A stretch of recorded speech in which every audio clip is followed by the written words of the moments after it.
want to take you now to the Human Settlements budget vote. Let's listen into that.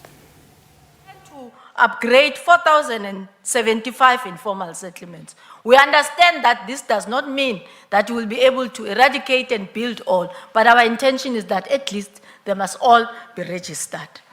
We want to deal with social housing unit at a level of about 15,000. And I must hasten to inform the House that this target was surpassed in the past financial year. We intend to register and hand over 80,000 title deeds. We understand this is a drop in an ocean, but we're already dealing with challenges in relation to NEMA, which is the National Environment Management Act, and also ensuring that the SPLUMA in instances where residences were built without the proper application, we need to receive a waiver from the necessary rural development. We are targeting to increase our 90% collection on our rental stock to 95%. Singularly, the reports which you usually see talks about only 8 projects which are not collecting to the best of their maximum. 90% of all our utilities perform the way they were designed to be. So there is collection, and our target is at 95%. In unpacking the MTDP, I went on a road show and visited 6 provinces: KZN, Northwest, Eastern Cape, Free State, and the Western Cape. And next week I'm possibly going to the province of Mpumalanga. And our clear-cut throughout mandate there is that we need to develop a unique participatory human settlement strategy that allows the need of South Africans into integration of the programs. As we unpacked and gained better understanding of performance in the sectors in this province, similar challenges across the country have been identified, and we're dealing and rigorously enlightening our unfinished and stalled projects, budget constraints, and its negative impact. These challenges have been identified and are not insurmountable. The business plan of all our provinces, which are at the table for discussion on its way to approval by National Treasury, do have a clear-cut distinction between new projects and unblocked projects. Therefore, we begin to lay the foundation of the recently approved 2024 to 2029 MTDP. And the financial year for 2025-26, in breaking down the overall numbers I've already given, will give us 4,944 housing units, 32,250 fully service-side stands with water, sewer, electricity, and roads. 4,282 units through the First Home Finance, originally known as FLISP. 3,000 social housing units, and of course, the intention in rural provinces to eradicate no less than 8,047 mud houses. Central to achieving this target is building, sustaining partnership with strategic stakeholders. I recently met abahlali basemjondolo in KZN, and I will be engaging with the body in Gauteng, Mpumalanga, in Eastern Cape, and other stakeholders to ensure that we review our beneficiary system as we are aligned now with CETA in ensuring that we also prioritize and look into how our policy directors into catering to the vulnerable, who are the elders, people with disabilities, child-headed household as beneficiaries. So with the fiscal cuts which dictates that we do more with less, our current 2025 to 2028 for allocation of stand at 101 billion. The current allocation for this financial year is at 34 billion. Of the 34 billion allocation for the current financial year, 30 billion of it is grant to provinces and metros and will be transferred as such. We are working hand in hand with them in terms of ensuring that allocated funds for human settlements only do what human settlements is supposed to do.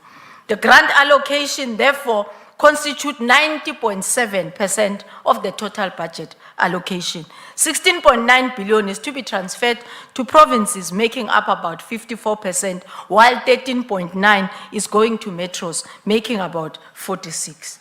Of the provinces, metropolitan districts and local have suffered the greatest brunt of the climate change. Over the past few months, we have countless natural disasters in the province of KwaZulu-Natal, Eastern Cape, Free State, and Western Cape.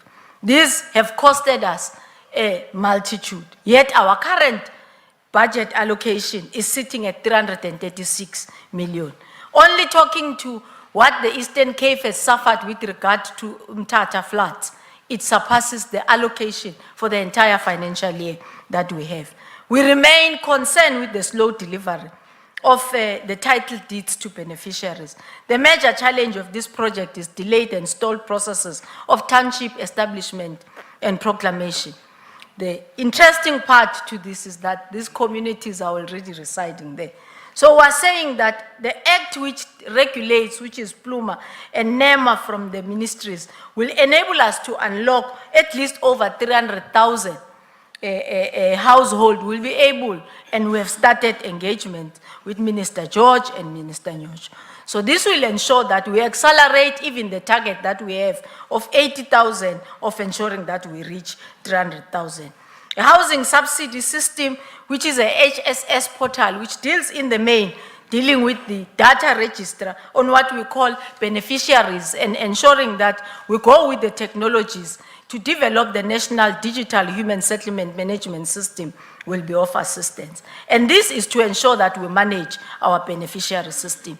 HDA and NTT department has also developed and piloted the beneficiary experience tracking application, which assists us in this. Accordingly, the HDA has been analyzing a set of pillars driven by data and indicators. So far, we have mapped all of our 4,075 informal settlements. Why is this mapping important? To understand what we then need to register and shouldn't register because maybe they are sitting in low-lying areas or in wetlands and whatever, so that we can look into the relocation. The council, the financial board and council have been appointed by HDA, the National Home Builders Registration Council, NHBRC, and SHRA following the expiry of the terms of their boards in 2024.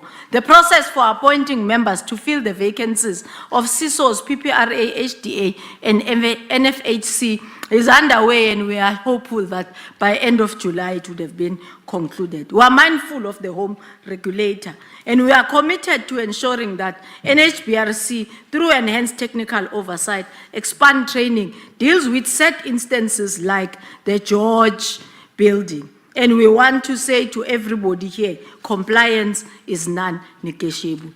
We are scaling up on our work with regard to innovative building technologies, supporting innovation that can deliver cost-effective, low-carbon, and climate-adaptive houses.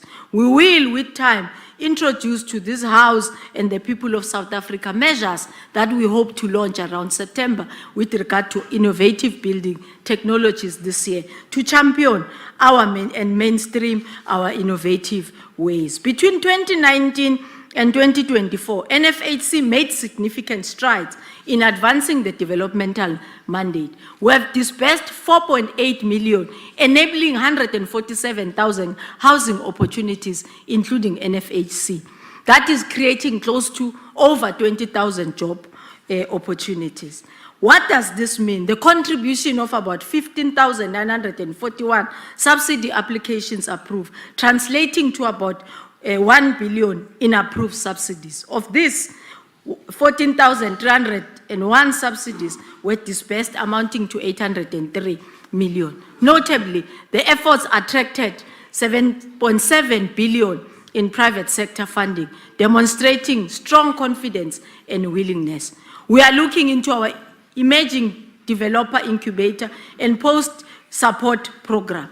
Honorable Speaker, our transformation-first approach will not be hindered. Designated groups are being prioritized for the allocation. And we would like to salute the traditional leaders of KwaZulu-Natal for availing communal land for us to test the program for our people in KwaZulu-Natal. They too does belong and need to be assisted beyond a BNG program. I thank you, Honorable House Chair. Thank you, Minister. The next speaker is the Honorable Siabi.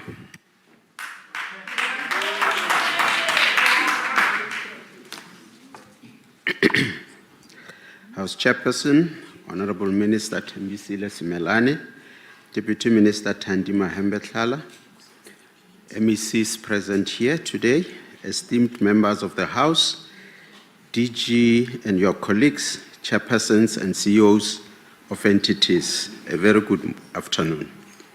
We, the African National Congress, wish to declare at the outset that we support the Budget Vote 33 for Human Settlements as tabled by the Honourable Minister Simelane. We believe that the budget will provide momentum for implementing human settlements programs which are part of our ANC-led government's ongoing efforts to progressively achieve the ideals of the Freedom Charter, ensuring housing, security, and comfort for all South Africans. The Freedom Charter, which was adopted 70 years ago, is a summation of our people's aspiration for a democratic South Africa, and as a living document, continues to guide the democratic government's program for creating a national democratic society that is non-racial, non-sexist, and prosperous, free of hunger and homelessness. As the ANC, we are proud to say that it is in the human settlement sector that our government has an impressive record of fulfilling the ideals of the Freedom Charter. To date, our democratic government has successfully provided close to 5 million subsidized houses for low-income households. Honourable Chairperson, overcoming the legacy of apartheid spatial planning and creating an integrated and sustainable human settlement requires a multifaceted approach focused on building inclusive, sustainable, and equitable communities. This involves providing access to housing, basic services, and economic opportunities, while also promoting community engagement and addressing historical inequalities. This is not the Minister Thembi Simelane's budget, but rather a budget for the people of South Africa. In adopting this budget, we are contributing towards the restoration of their dignity, especially the poor of the poorest. Receiving a government-subsidized house has restored our people's dignity because they now have decent shelter over their heads. It is in this respect that as ANC, we commend the department for continuing prioritizing the issuance of title deeds to beneficiaries. With this budget, the department will issue for this financial year almost 21,000 title deeds to certify legal ownership. Inadequate titling hinders access to finance and lead to informal transactions and illegal occupation. Without title deeds, households cannot access asset-backed finance, and this is significantly affecting the poor, especially women. The ANC, which represents the hope of our people, remains dedicated to expanding the constitutional right to access adequate housing to include the millions of our working masses who are continuously denied access by the exclusionary policies of the property market. The rental and social housing program has been allocated about 986 million to promote the provision of affordable rental housing for the working class and the missing middle to alleviate the burden of the rising cost of living, especially in such cities like Cape Town, where the private rental accommodation is too expensive for our people, thereby pushing them away from the central business district to the outskirts of the urban center. Honourable Chairperson, we are pleased that the Social Housing Regulatory Authority aims to deliver about 3,000 social housing units with this budget, which will contribute towards the commitment to provide about 15,000 social housing units by 2029. We, the ANC, proudly acknowledge the progressive intervention of the department by introducing the First Home Finance, formerly known as FLISP, to help the missing middle to participate in housing opportunities as part of its effort to improve access to housing and meet the promises of housing security and comfort as encapsulated in the Freedom Charter. Honourable members, President Ramaphosa declared in his 2020 State of the Nation address that his administration would establish a new smart city in Gauteng Lanseria area within this decade. We wish to urge stakeholders involved in this endeavor to accelerate project implementation, acknowledging the progress made in building basic infrastructure, particularly the commencement with the 320 million water treatment plant late last year. It is essential for the Portfolio Committee to get a briefing from the department and the Gauteng province about further advances in the implementation of this significant project. We are, however, happy that despite the many challenges within the portfolio, the Matlosana Smart City initiative seems to be taking off the ground and could set the standard for future human settlements development. The initiative aims to be a model for urban development, which integrates smart mobility, digital e-governance, smart environment and safety to attract businesses, foster entrepreneurship, create jobs, and drive economic growth. Honorable Minister, progress made in the development of the smart city is highly commendable, and we want to call on all relevant stakeholders to cooperate so that we can realize this dream in our lifetime. We dare not fail. Honorable Chairperson, since we assumed office as the Portfolio Committee of the 7th Administration, we have met with a number of petitioners who have been, in one way or the other, undone by officials working for our government. We implore upon you, Minister, to make sure that their cries are heard and their tears are not in vain. Let us work together with our provinces and municipalities to address the plight of these petitioners.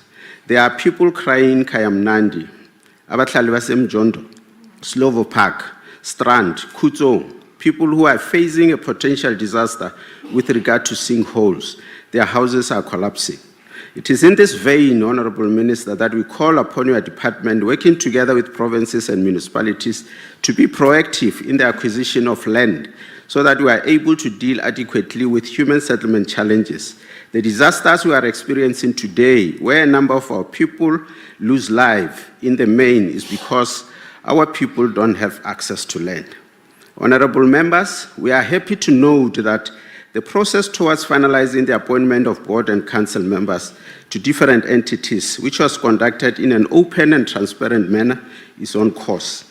These appointments contribute to good governance, as members will exercise their fiduciary responsibilities by ensuring that the transfers to various entities are spent effectively and efficiently. Our plea to you, Minister, is that don't be distracted from your work by any amount of noise, no matter how loud it may be, including the noise about allegations that have not been tested in any court of law. You have our support, Minister, because of your strong work ethic, your dedication, your diligence, and your consistent commitment to transparency, accountability, and transformation of the sector. We want to applaud you and your team for a speedy intervention in assisting the victims of the recent disasters in the affected provinces, especially Eastern Cape, where more than 100 people lost their lives and many others were displaced. We must acknowledge the reality of changing climatic conditions that affect human settlements. The existing disaster management system needs to be reviewed to adapt to these changing conditions. Once again, Chairperson, the ANC supports the budget vote as tabled. I thank you.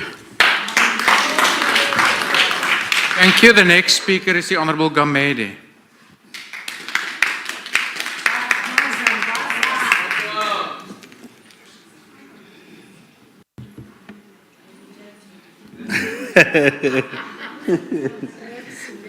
Thank you, Chairperson.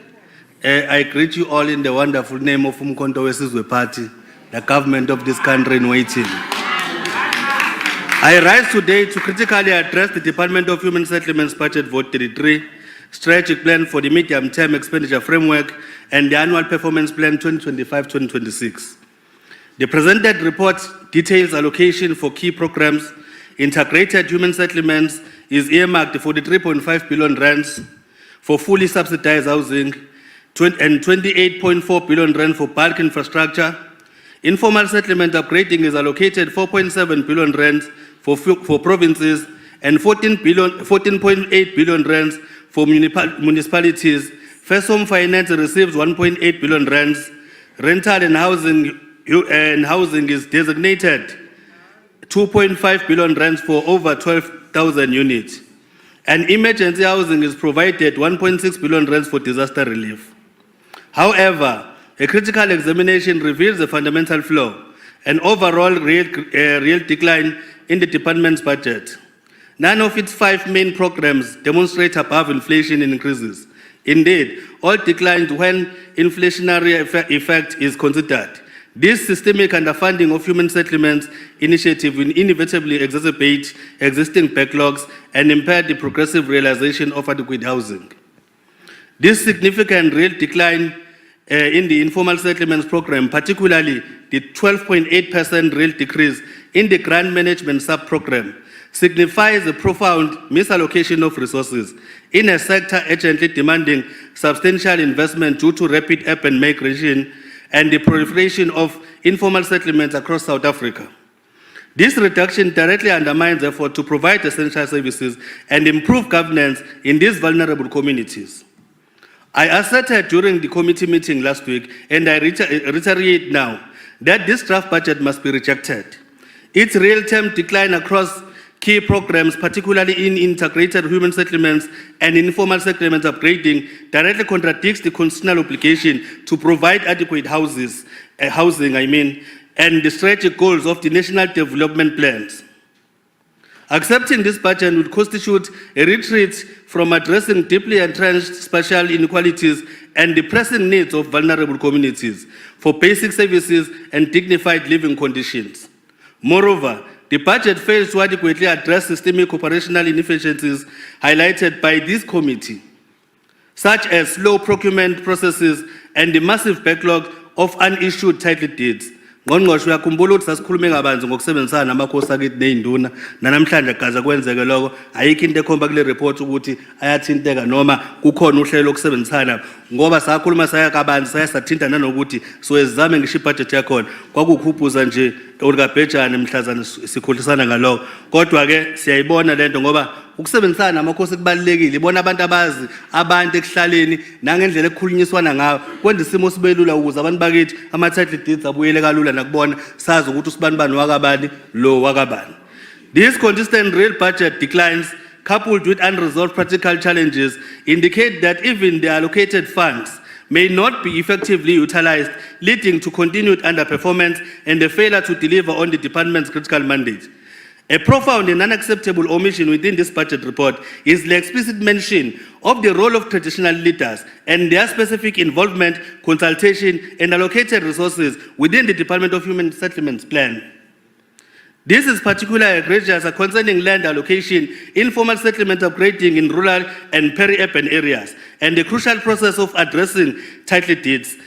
This oversight suggests that despite their critical influence and authority in many communities, the budget framework continues to overshadow and potentially marginalize their vital role in the planning and implementation and success of human settlements initiative, potentially leading to disconnect between policies and the on-the-ground realities. I agree. Yes, amakhansela kumele siwahloniphe, but reality ithi mawufika phansi abantu abaziwayo nabantu abasaziyo ngoba inkosi ayikhethwa I can go mina njengothulani Gamete and start lapha eGauteng province ngisale sengihlala khona ngiqala impilo khona bese ngiyakhethwa ngeactivism yami ngibe yikhansela but umuntu onesiqiniseko sokuthi ubani lo wakasibanibani kaGamete la ngempela umuntu ofana nenkosi siyafika emhlabeni wamakhosi simbe siqede but ayikho into ekhomisa ukuthi siwa involve from the planning stage up to stage sokugcina ukuze kukwazi ukuthi kube nendlela enokuthula nokusebenzisana ngoba amakhosi anabo ukuhlakana. This stands in stark contrast to the former ruling party's rhetorical posturing on land expropriation without compensation. Siyazi niyayihlabelela kodwa mase kufanele yenzeke niyasaba ngoba nizobizwa Stellenbosch bese nihamba niyophapathwa lephesheya kwelwandle, which has consistently shown a profound lack of urgency and a palpable fear of implementing this crucial policy, ostensibly due to apprehension of unpleasant consequences for their masters. Ngiyabazi ke nano master beni kade bebiziwe abanye beni beyophaphatho lapho sebenyobozela Nkosi yami. Such inaction directly contravenes the fundamental principle of the Freedom Charter. Lebe nikhuluma ngayo la ukuthi begubha iminyaka yo70 enenza ngathi neyithanda nibuye ningayilaleli lo Freedom Charter nokushicilelwe kuyo, which advocates for the ending of racial restriction of land ownership, the redistribution of land to those who work it, and the ending of famine and land hunger. Any policy that results in continued land hunger and fails to address the socio-economic needs of those who depend on land for their livelihood is a betrayal of the Freedom Charter's vision. Kodwa nithi niyayazi Freedom Charter. The MK Party, on the other hand, has been explicit in the advocacy of fundamental changes in the country's constitution to execute land expropriation without compensation, specifically through the critical and extensive intervention of traditional leaders. Thina ke MK Party asishe ndezi futhi asifuna ukushayela ihlombe ngokuthi sithi sifuna expropriation of land without compensation. Futhi akekho umuntu osibiza Stellenbosch asishonise eMelika siyoxolisa ngalokho. We are unapologetic. We want expropriation without compensation. Smile nje lapho. We want our land back. This approach ensures that land can be justly returned to its rightful owners, aligning directly with the spirit and letter of the Freedom Charter's call for land ownership, equality, and redistribution. Given the pervasive real budget declines, the unresolved operational inefficiencies, and most critically, the glaring omission of the traditional leaders' indispensable role, a direct contravention of the Mkhonto Party's commitment to constitutional amendment for land restitution, I strongly believe this report should be rejected. We therefore demand a budget that truly reflects our commitment to adequate housing for all, and that respects, integrates, and empowers the authority and wisdom of our traditional leaders and the urgent and rightful redistribution of our land. Ngqongqoshe sasikuyona lendlu wawuhleli kulesi sihlalo uvuma emasontweni angamangaki ukuthi lento esisho wazi wathi kumina honorable Gamede siyazi ukuthi nihlale nikubalula ukubaluleka kokusebenzisana namakhosi wakhombisa ukuthi nizosebenzisana nabo kusuka ekuqaleni kuyophela ekugcineni. Yebo ngiyezwa mangabe ngithi ngiyakhuluma kukhona ofuna ukungiphazamisa afuna ukuthayisela angizokunaka lokho kodwa la ngifuna ukuqondisa khona ngqongqoshe ila indaba wathembisa kamnandi wakhuluma kamnandi sajabula but kule budget report ayikho into ethi kukhona inclusive yamakhosi. There is no comprehensive consultation with amakhosi including a budget. There is nothing whatsoever. So Mkhonto Wesizwe Party with a very firm backbone we reject this budget. Your time has now expired. Honorable Mpiti.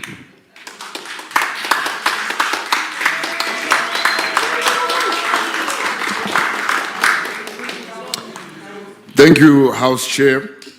I'd like to begin my speech with a quote by President Cyril Ramaphosa, which was delivered at a keynote address in 2023 at a national dialogue on anti-corruption in Boksburg.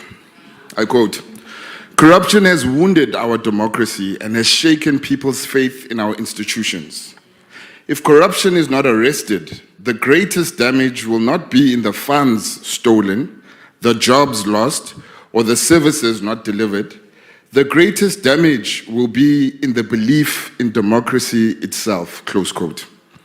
Today we are forced to pause on these words and ask ourselves how seriously can we take them as a nation. What will be clear at the end of this debate is that we are all going to pay. South Africans are going to pay if we don't attack the disease of corruption that is destroying the Department of Human Settlements. Today, we will surely hear from this House and from the members of this House that things are not that bad, that services are somewhat improving and people are somehow getting back to their dignity. But they won't tell that to the people of Nigel in Ekurhuleni, whose houses have been sold by municipal officials. They won't tell that to the people of Johannesburg in Soweto, whose title deeds are sitting in the municipality gathering dust.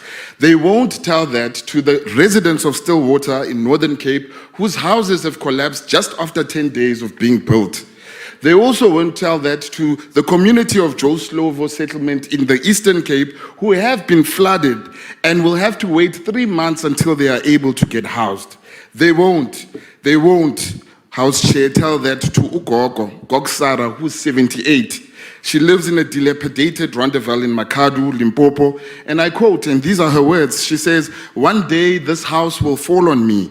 Whenever I apply for an RDP house, they either do not respond or tell me stories." What answers, Minister, do you have for this lady? Towns are drowning before us.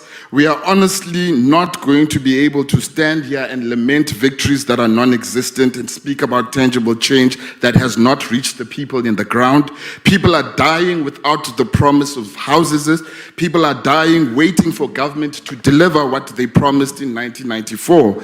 And on the 8th of April, 2025, The DA wrote to the minister because it was first becoming clear that the department was in a freefall.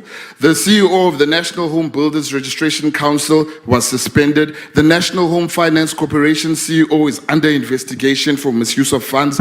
The Social Housing Regulatory Authority CEO and CFO have both been terminated. The Community Schemes Ombud Service Chief Ombud has resigned amid a corruption scandal. And of course, HDA is now under an investigation by the SIU. There is clearly a catastrophic collapse in this department. This dysfunction seems to be deepening under the watch of senior officials and political heads in the department. This situation is clearly impacting South Africans because this dysfunction is impeding the delivery of affordable housing in our country. But let's shift gears a little bit. On the 26th of August 2024, then Minister of Justice, Minister Simelane, was accused of having received a loan of 575,000 rand from the Gundu Wealth Solutions while mayor of Polokwane, company directly linked to the unlawful investment of municipal funds into the now completely looted VBS Mutual Bank. You would think that the response to this that the president would have shown Minister Simelane the door. He did not. He asked for the report that he stayed with for 3 months, and even though the DA sustained pressure asking the president to act, he lacked courage to act and instead decided to dump Minister Simelane at Human Settlements, one of the most important departments for South Africans in our country.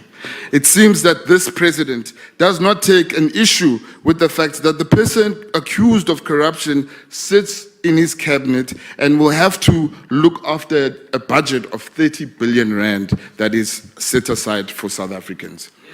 The Democratic Alliance will always support the granting of funds to house the vulnerable. At the same time, fast-tracking jobs and growth to give many more South Africans the dignity of being able to buy and own their own houses.